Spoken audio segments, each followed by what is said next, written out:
நீங்க வந்து power on பண்ணீங்கன்னா, உங்களுக்கு வந்து அந்த ப்ளூ லைட் ஒண்ணு எரியும். சப்போஸ் ப்ளூ லைட் எரியலன்னா, நீங்க வந்து அதில மேல அட்ஜஸ்ட் பண்ணணும். டெம்பரேச்சர வந்து நீங்க இன்கிரீஸ் பண்ணீங்கன்னா, அந்த ப்ளூ லைட் எரியும்.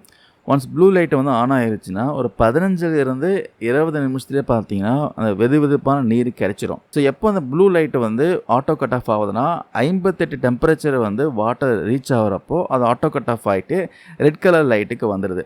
அந்த ஸ்டேட்டஸ்க்கு வந்துச்சுன்னா, அந்த வாட்டர் ஹீட்டர் பார்த்தீங்கன்னா, ஆஃப் ஆயிருச்சுன்னு அர்த்தம். எப்போ டெம்பரேச்சர் வந்து குறையுதோ, அதுவே ஆட்டோமேட்டிக்கா வந்து ஆன் ஆயிரும். ஸோ முக்கியமா நீங்க காலையில நீங்க ஹீட் பண்ணிட்டீங்கன்னா, ஒரு 12 ஹவர்ஸ்க்கு பார்த்தீங்கன்னா, அந்த ஹீட் இருக்கும் சொல்றாங்க. இதோட பிரைஸ் வந்து நான் வாங்குனப்போ பார்த்தீங்கன்னா, 12,000 கொடுத்து வாங்குனேன். ஸோ இது வந்து 25 லிட்டர் கெப்பாசிட்டி. இதே வாட்டர் கெப்பாசிட்டில மத்த பிராண்ட் பார்த்தீங்கன்னா, கம்மியா தான் இருக்கும். 8,000 ஸ்டார்ட் ஆகுது. 8,000 கிராம்ப்டன் நான் பார்த்தேன். 8,500 சம்திங் வந்து போட்டிருந்துச்சு. பட் இதில வந்து நெறைய ஃபீச்சர்ஸ் இருக்கு.